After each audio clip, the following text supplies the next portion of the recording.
दोस्तों नमस्कार, मैं हूं रोहित कौशिक और आप देख रहे हैं रोहित संवाद। दोस्तों, किसी भी प्रदेश या फिर देश के विकास में शिक्षा का महत्वपूर्ण योगदान होता है। शिक्षा का दायरा बढ़ाने के लिए ही नए नए स्कूल खोले जाते हैं, लेकिन यदि किसी राज्य में स्कूल बंद होने लगें तो आप वहां की शिक्षा व्यवस्था का अंदाजा लगा सकते हैं। खबर आ रही है उत्तर प्रदेश से और खबर है कि उत्तर प्रदेश में कक्षा 8 तक संचालित हो रहे 5,000 से अधिक सरकारी स्कूलों का विलय हो सकता है। 5,000 से अधिक सरकारी स्कूल मर्ज हो सकते हैं।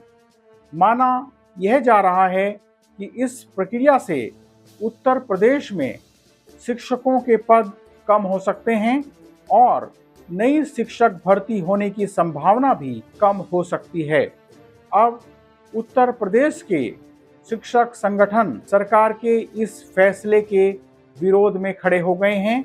दरअसल उत्तर प्रदेश सरकार 50 से कम छात्र संख्या वाले स्कूलों को बड़े स्कूलों के साथ मर्ज करने की योजना बना रही है। उत्तर प्रदेश सरकार का मानना है कि छात्रों को बेहतर शिक्षा देने के लिए यह कदम उठाया जा रहा है, जिसके अंतर्गत नई शिक्षा नीति के उद्देश्यों को पूरा किया जा सकेगा। इस प्रक्रिया से स्कूलों के बीच अच्छा समन्वय तो होगा ही, इसके साथ ही संसाधनों का बेहतर उपयोग भी हो सकेगा।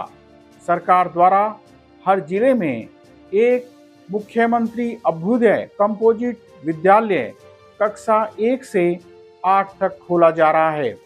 उत्तर प्रदेश सरकार की तरफ से इन विद्यालयों को कई तरह की विशेष सुविधाएं भी प्रदान की जाएगी। तो मोटे तौर पर उत्तर प्रदेश सरकार यह मान रही है कि उसका यह कदम छात्रों के हित में होगा। दोस्तों, उत्तर प्रदेश सरकार की इस नीति का विरोध होने के बाद अब बेसिक शिक्षा विभाग स्कूलों में पेरेंट टीचर्स मीटिंग यानी पीटीएम के माध्यम से अभिभावकों को इस बारे में जानकारी देगा, सूचना देगा और इस संबंध में अभिभावकों के सुझाव भी लिए जाएंगे। उत्तर प्रदेश की महानिदेशक स्कूल शिक्षा कंचन वर्मा की तरफ से सभी डायट प्राचार्य व बीएसए को भेजे गए निर्देश में पीटीएम आयोजित करने को कहा गया है। उन्होंने कहा कि कम नामांकन वाले विद्यालयों को स्थानीय परिस्थितियों व आवश्यकताओं को देखते हुए स्कूल के विलय के निर्देश दिए गए हैं, मर्ज करने के निर्देश दिए गए हैं। स्कूलों को मर्ज करने के विरोध में कई ग्राम प्रधानों ने मुख्यमंत्री को पत्र लिखकर इस निर्णय पर दोबारा सोचने के लिए कहा है, पुनर्विचार करने के लिए कहा है। ग्राम प्रधानों का कहना है कि स्कूलों के मर्ज होने पर बच्चों को 1-2 किलोमीटर दूर जाना पड़ेगा। हालांकि कहा यह भी जा रहा है कि बच्चों की इस असुविधा को देखते हुए एक ही गांव के अंतर्गत आने वाले स्कूल मर्ज किए जा सकते हैं। उत्तर प्रदेश प्राथमिक शिक्षक संघ ने परिषदीय स्कूलों के विलय के विरोध में जन आंदोलन चलाने की घोषणा की है। दोस्तों, दरअसल उत्तर प्रदेश के बेसिक शिक्षा के अपर मुख्य सचिव दीपक कुमार ने आदेश जारी किया कि 50 से कम छात्रों वाले कक्षा 8 तक के परिषदीय स्कूलों का विलय करने की प्रक्रिया शुरू की जाए। इसके बाद स्कूल शिक्षा महानिदेशक कंचन वर्मा ने सभी बीएसए से 50 से कम छात्र संख्या वाले स्कूलों का ब्यौरा मांगा और उसके पड़ोस के स्कूल की जानकारी भी मांगी।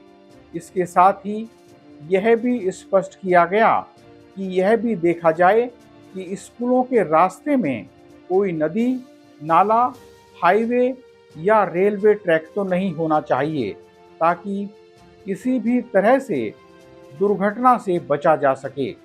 दोस्तों, कई शिक्षक नेताओं का कहना है कि पहले भी कंपोजिट विद्यालयों के गठन के लिए कम छात्र संख्या वाले स्कूलों को पड़ोस के स्कूलों में मर्ज किया गया था, जिससे कई तरह की विसंगतियां सामने आई थी।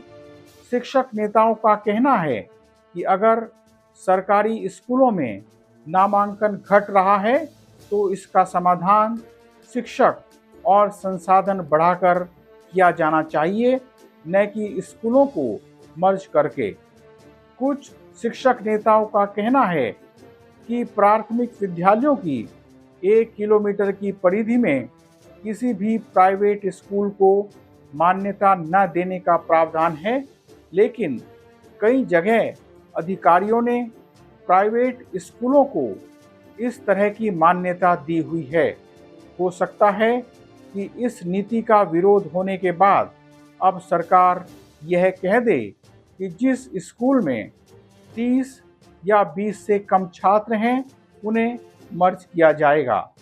दोस्तों, हालांकि सरकार का कहना है कि 50 से कम संख्या वाले स्कूलों को बंद नहीं किया जा रहा है, बल्कि इन्हें बाल वाटिका के रूप में विकसित किया जाएगा और वहां पर काफ़ी सुविधाएं दी जाएंगी।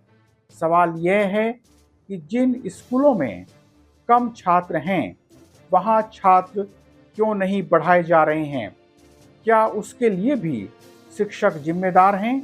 यह कटु सत्य है कि आज सरकार शिक्षकों से पढ़ाने के अलावा भी कई तरह के काम करवा रही है, कई तरह के काम ले रही है, और इसके बाद भी शिक्षकों को पापी सिद्ध किया जा रहा है। सरकार ने कुछ समय पहले ऐसे विद्यालयों में भी इंफ्रास्ट्रक्चर बढ़ाया था जहां बच्चे कम थे। अब सरकार को ऐसे विद्यालयों का विलय करना ही था, तो फिर ऐसे विद्यालयों पर धन खर्च क्यों किया गया? कई शिक्षक नेताओं का मानना है कि सरकार शिक्षा से अपने हाथ खींचना चाहती है और अपने जिम्मेदारी से बचना चाहती है। अब सरकार स्कूलों को भी एनजीओ के माध्यम से चलाना चाहती है। अगर वास्तव में ऐसा है तो यह बहुत ही दुखद है। अगर स्कूलों में बच्चे नहीं हैं तो सरकार इसका ठीकरा शिक्षकों पर क्यों फोड़ना चाहती है? जब चुनाव आता है तो सरकार शिक्षकों की भर्ती के बड़े बड़े दावे करती है, लेकिन चुनाव के बाद स्कूलों के विलय की घोषणा करती है और शिक्षकों की भर्ती पीछे कर दी जाती है। क्या यह सब निजीकरण को बढ़ाने की एक साजिश है? बहरहाल आज इतना ही। जल्दी ही मिलेंगे एक नए मुद्दे के साथ। नमस्कार।